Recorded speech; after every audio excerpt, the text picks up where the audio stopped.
कदापि संभव नहीं है, इनका इतिहास नहीं है, ये कभी चाहते नहीं है। चूंकि ये मनुवादी सरकार है, मनु के आधार पर, मनु का जो वो विधान है उसके आधार पर वर्तमान ओबीसी शूद्र है और वो नहीं चाहते कि शूद्रों को अधिकार मिले।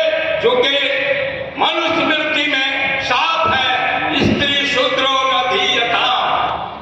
जब यह बात सत्य है, उस बात को नए तरीके से सोच करके ये ब्राह्मणवादी सरकारें और उसको शासन संचालित करने वाले शासक ब्राह्मण कभी नहीं चाहते कि शूद्रों को अपना हक अधिकार मिले, वो आगे बढ़ सके। वो समस्याएं सिर्फ वही नहीं है, अनेक जो राज्य सरकारें हैं वहां आज भी ओबीसी की स्थिति, उनके जो आरक्षण दिए हैं राज्य स्तर पर, वो भी खस्ता हाल में है। झारखंड में स्थिति खस्ता हाल में है, जहां मात्र 14% है, वहां 2 बार पंचायत चुनाव में ओबीसी को आरक्षण मिला। वर्तमान में कोई चुनाव में आरक्षण नहीं, नष्ट कर दिया गया, आरक्षण समाप्त कर दिया गया।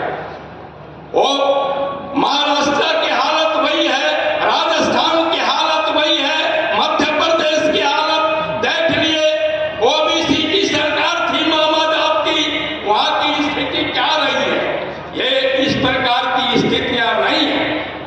हम लोगों ने अपने नायक चौधरी विकास पटेल साहब के नेतृत्व में और महानायक वामन नसराम साहब के नेतृत्व में पिछड़ा वर्ग मोर्चा के बैनर तले कई बार भारत बंद, धरना, प्रदर्शन, ये सारे कार्यक्रम किए हैं, मगर आज सरकार के कानों में जूं नहीं रह रही है। उसका कारण है कि ओबीसी समाज एकजुट होकर इसमें साथ और सहयोग नहीं कर रहा है। अगर हमारी ये राष्ट्रीय समस्या है तो राष्ट्रीय समस्याओं का निदान भी हमें राष्ट्रीय स्तर पर और एकजुटता के साथ करने की आवश्यकता है।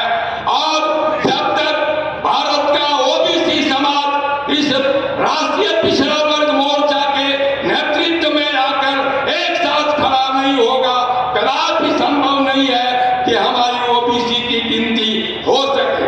मैं अपनी इन्हीं अपेक्षाओं के साथ कि हमारा ओबीसी समाज एक मंच पर खड़ा होगा और तब हमारी समस्या का समाधान इसी भारत मुक्ति मोर्चा के बैनर तले ही हो सकेगा, यही अपेक्षा है।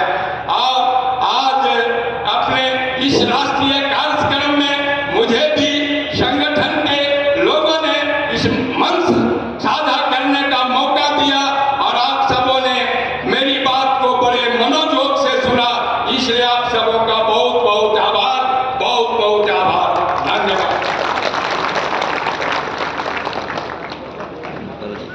धन्यवाद।